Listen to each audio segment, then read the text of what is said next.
हुजूर की बारगाह में एक मजदूर आ गए, मेहनत कश थे। ओ भाई, मजदूर को इज्जत दिया करो, इसे हकीर ना समझा करो, इसे इज्जत की निगाह से देखा कर।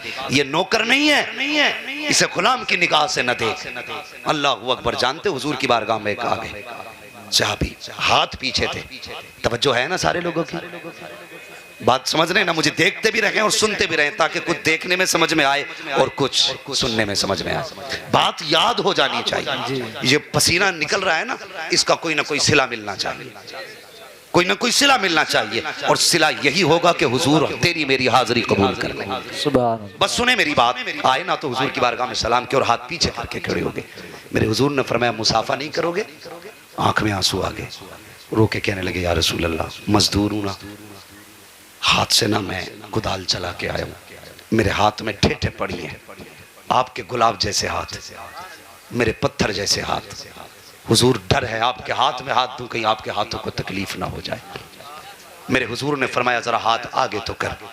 मजदूर थे ना, उन्होंने हाथ यूं आगे कर दिए। हुजूर ने उनके हाथों की ठेठे देखी, आंख में आंसू आ गए। फरमाने लगे मेरा जी चाहता है कि तेरे हाथों को चूम लूं। मजदूर को हकीर न समझना, इसे जलील मत समझना, इसे नीचा मत समझना। हुजूर कहते हैं मेरा जी चाहता है तेरे हाथों को चूम लूं। अल्लाह अकबर। गुलाम की चीख निकल गई। मेरे हुजूर ने दोनों हाथ अपने हाथों में थामे और कयामत तक आने वाली मजदूरों को ये पैगाम मोहब्बत हुजूर ने दिया था। फरमाते हैं अल कासिम हबीबुल्लाह, और लोगों जो मजदूरी करते हैं उन्हें हकीर ना समझना, बल्कि आका ने फरमाया अल कासिम हबीबुल्लाह, जो मेहनत करके खाते हैं वो खुदा के महबूब हुआ करते हैं। सुभान अल्लाह, सुभान अल्लाह, वाह वाह वाह, बहुत अच्छी। और आ रहा गेहूं कटाई का दौर, गेहूं कटाई का दौर आ रहा है। जमींदार सुने मेरी बात, हाथ नहीं उठवाऊंगा किसकी कितनी जमीन है, बस सुन ले मेरी बात। अंदाज़े बयां मेरा बहुत शौक नहीं है, शायद के उतर जाए तेरे दिल में मेरी बात। रमजान वो गेहूं कटाई का महीना आ रहा है, तो जब मजदूरी करने कोई जाए ना तेरे खेत में, तो ये मत कहना यार तेरी चार ही तो पूली है, ये 200 रुपए तो हैं, तू मांगने क्यों चलाया? 200 रुपये के लिए तूने मेरी बेइज्जती कर दी। ये कह के उसे ताना मत देना, तुम किसी के घर का हाल नहीं जानते। हक ओ भाई, अगर घर के फाके ना होते ये तेरे खेत में मजदूरी करने नहीं आता। सही बात। अगर मजबूरी इसके कदमों से लिपटी ना होती तो ये तेरे दरवाजे पे खड़े होकर के पसीने के कतरे यूं ना डालता, ये भी पंखे के नीचे लेटा होता। कोई मजबूरी है जिसने लाके तपते धूप के नीचे बैठाया है, कोई तो इसकी मजबूरी रखी होगी जिसने इसे जंगल में लाके डाल दिया है। और उसे 200 का ताना देकर के टाल मत देना।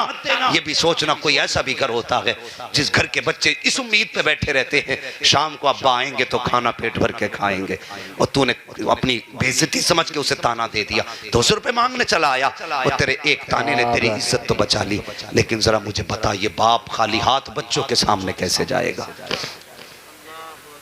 कैसे जाएगा? हुजूर फरमाते हैं मजदूर की मजदूरी पसीना सूखने से पहले दे दो। इसलिए कि हुजूर हर दस्तरखान का हाल जानते हैं, हर घर का हाल जानते हैं। आला हजरत कहते हैं और कोई गैब क्या तुमसे निहा हो भला, जब ना खुदा की छुपा तुम पे करोड़ों दुरूद, जब ना खुदा की छुपा तुम पे करोड़ों दुरूद। एक बात ये हो गई, और जल्दी जल्दी से एक बात और बता दूं भाई, सैफ रजा साहब की ट्रेन भी है और बस वक्त होने लगा। मेरी एक बात और सुन लें, रमजान का महीना आ रहा है, आ रहा है नहीं? नहीं, बैठे रहिए आप। रमजान शरीफ का महीना आ रहा है कि नहीं? सुने एक बात, हम में से अक्सर लोग दुकानदार भी होंगे, ताजिर भी होंगे, काम वाले भी होंगे। बस बात सुन लें, ट्रेन हम खुद पकड़ लेंगे। हाँ जरा आप कहते हैं सुभान अल्लाह। और कैमरे वालों भैया तुम्हारे आगे हाथ जोड़े, कहीं लगाया करो ना तो जरा मुंह से हटा के लगा लिया करो, ऐसा लगता है सामाईन ये नहीं है ये है। और आज देखो कहीं किसी जलसे का भी कुछ दिन पहले फोटो आया, कल का दिन परसों का, तो उसमें कैमरे ही कैमरे, सुनने वाला कोई था ही नहीं। तो कैमरे वालों तुम खाली कुर्सियां तो दिखा देते हो, कभी हुजूर के आशिकों का मजमा भी तो दिखा दिया करो। सुभान अल्लाह। हाँ कभी ये भी तो दिखाओ कि जलसों में ऐसे भी आशिक होते हैं कि जो आके बैठ जाते हैं जलसे के बाद जाया करते हैं। कभी इनके भी तो चेहरे दिखाया करो, ये भी बड़े चालाक हैं, ये भी वही फोटो लेते हैं जो किसी ने ना ली। बस सुने मेरी बात, अल्लाह तौफीक बख्शे अमल की सबको। सुने मेरी बात जो मैं कहने लगा हूं। मैं क्या अर्ज कर रहा था, रमजान शरीफ का महीना आ रहा है, शादी के मौके पर सब लोग कपड़े नहीं बनाते, बेटे के अकीके में सब लोग कपड़े नहीं बनाते, खुशी के मौके पर सिर्फ वो लोग कपड़े बनाते हैं जिनकी पोजीशन कपड़ा बनाने की होती है। ये कंफर्म है ना इतना? समझ के बात? अरे बोलो यार, सर हिला रहे हो आज भी? शादी के मौके पे सब कपड़ा नहीं बनाते, लेकिन ईद के मौके पर अमीर, गरीब, मोहताज, यतीम, मिस्कीन, जो भी हो सकता है सब कपड़े बनाते हैं। ईद का ऐसा मौका है, अगर अल्लाह ने तुम्हें दुकान का मौका दिया है, तुम्हारी कपड़े की दुकान है, किसी भी चीज की हो सकती है, इफ्तारी के सामान की दुकान हो सकती है, सहरी के सामान की दुकान हो सकती है, ईद के कपड़े की दुकान हो सकती है, तो तुम्हारी दुकान पे कपड़े खरीदने वाले अमीर भी आएंगे, गरीब भी आएंगे। अगर कोई गरीब खड़े होके ये कह देना कि ये कपड़ा कितने का है, तो अगर वो महंगा हो ना, तो उसे ये मत कहना ये तेरी औकात से ज्यादा है, ये साहब तुम्हारे बस की बात नहीं, ये लेना, ये जवाब मत देना। अगर तुमने ये जवाब दे दिया ना, तो गरीब का दिल टूट जाएगा, और अगर उसका दिल टूटा तो सारे रोजों में तुमने वो सवाब नहीं कमाया जो उसके दिल तोड़ने पे अल्लाह तुम्हें गुनाह देगा। अल्लाह, ये जहन में बात रखना है, छोटी बात है लेकिन नतीजा बहुत बड़ा है इसका। कभी ये मत कहना ये तेरी पहुंच से बाहर है। सुन, पूरा महीना तू खरीदारी करेगा, फरोख्त करेगा, तेरे दरवाजे पे अमीर भी लेने आएंगे, गरीब भी लेने आएंगे।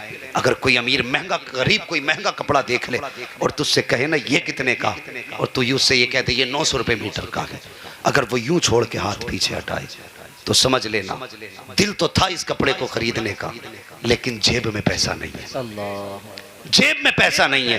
अगर तुझे लगे ना ये कोई ऐसा शख्स है, तो अपनी तरफ से एक जोड़ी कपड़े काटना, उसमें से थैली में डालना, कहना भाई मेरी तरफ से ईद का तोहफा मुस्तफा के नाम पे लेके चला। सुभान अल्लाह, सुभान अल्लाह। मैं जानता हूं अगर तुझे इसमें 100-200 का नुकसान भी होगा, मर के दे, खुदा की कसम इधर कम में कपड़ा बेच दे, मर के क़यामत में आएगा, मुस्तफ़ा फरमाएंगे मेरे सीने से लग जा, तूने कम कीमत में मेरी उम्मत को उम्दा लिबास पहनाया था, आज मैं तुझे कम नेकियों के बदले में जन्नत का परवाना दे रहा हूं। तो ये नेकियों का महीना है, इन छोटी छोटी बातों का ख्याल रखना है, रखेंगे इंशाअल्लाह। और जुल्म ना करना, लोग रमजान में ना इफ्तारी का सामान महंगा कर देते कि खरीदना तो सभी को है, और हुजूर की उम्मत समझ के ना सस्ता कर लो, सस्ता कर लो।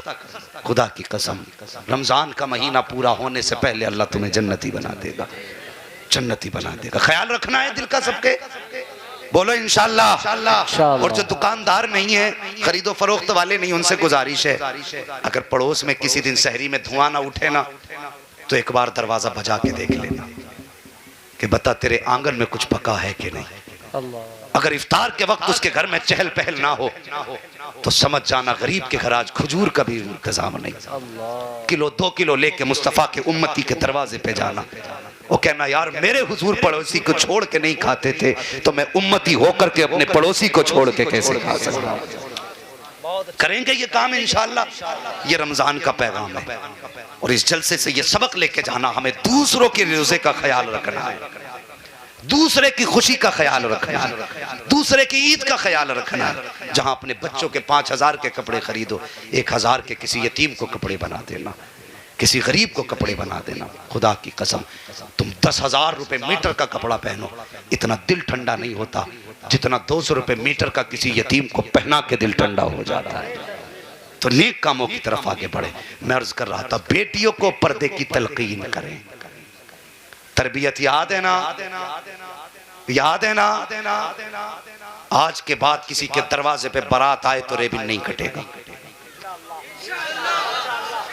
बोलो इंशाअल्लाह।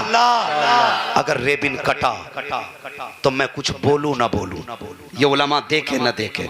और तुमसे भी गुजारिश है किसी के दरवाजे रोकने मत जाना, रोकने मत जाना, इसलिए कि अगर तेरा मेरा काम सिर्फ बताना है, उलमा से गुजारिश है बताना है, अमल कराना नहीं। अमल अल्लाह की तौफीक से है।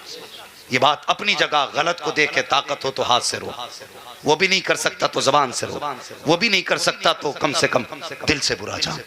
ये ईमान का अदना हिस्सा, रोकें। लेकिन मैं पूछना चाहता हूँ, ये जो मैंने बात कही ना, रोकने मत जाना, सिर्फ आपके ज़मीर को बेदार करने के लिए। मुझे बताओ क्या उलमा किसी और नबी का कलमा पढ़ते हैं, आप किसी और का कलमा पढ़ते हो? या सब एक ही नबी का कलमा पढ़ते हैं? तो जो जिम्मेदारी उलमा की है वो आपकी भी तो है ना, वो आपकी भी तो जिम्मेदारी है।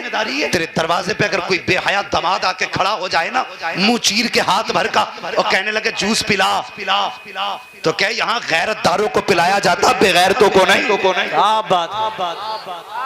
हाँ, साफ कह दे हमें बेटी इज्जत वाले के साथ भेजनी है, किसी जलील के साथ नहीं। और जो हमारी बेटी की इज्जत नहीं कर सकता वो कल अपनी बेटी की क्या इज्जत कर सकता है? सही बात। बोलो, पिलाओगे किसी को जूस? करवट में देखो कौन पिलाने तैयार है, कौन नहीं। हाथ उठा के बताएं कितने लोग नहीं पिलाएंगे, वो हाथ उठाएं। सुभान अल्लाह। और दाएं बाएं देख कौन गैरत वाला बैठा, कौन बेगैरत बैठा। हाँ, मुझे परवाह नहीं, कौन रोकेगा? अगर हुजूर का नहीं तो मेरा भी नहीं है। मैं उससे प्यार करता हूँ जो मेरे नबी से प्यार करता है। सुभान अल्लाह, सुभान अल्लाह। साफ ऐलान है, बारात आ जाए वापस कर दे के जूस नहीं मिलेगा। क्या बात। इज्जत से बैठ, दस्तरखान पे पिलाया जाएगा। कुत्तों की तरह दरवाजों पे नहीं, भिखारी की तरह दरवाजे पे नहीं। हम इज्जतदार लोग हैं, खानदानी, दस्तरखान बिछाएंगे, इज्जत से हाथ धुलाएंगे, सुन्नत के मुताबिक खिलाएंगे, ताकि तुझे भी सवाब मिल जाए, हमें भी सवाब मिल जाए। करेंगे ना काम इंशाअल्लाह। बहुत अच्छा पैगाम। ये जो सलाम करने आते हैं ना सास को दरवाजे पे, हंसना मत। मैं हंसाना नहीं चाहता और मुझे हंसी से सख्त नफरत है जलसों में। ये वो लोग होते हैं जो घर से निकलते निकलते माँ को आंखें दिखा के आए। अपनी माँ ने कहा बेटे रुमाल हाथ में लेके तू तो छुपी रहे, तूने 3 दिन से भेजा खा रखा है, और सास को सलाम करने वहां पहुंचा। शर्म आनी चाहिए। जिसने पाला पोसा, घूट घूट करके खूने जिगर पिलाया, और तुझे सलाम करते हुए उसे गैरत आई। और जिसने सिर्फ बेटी दी उसके दरवाजे पे घुटरियों गिर गया। पहला सलाम करना माँ का फर्ज था, बाद में ससुराल का। इज्जत से बैठा करो, शराफत से।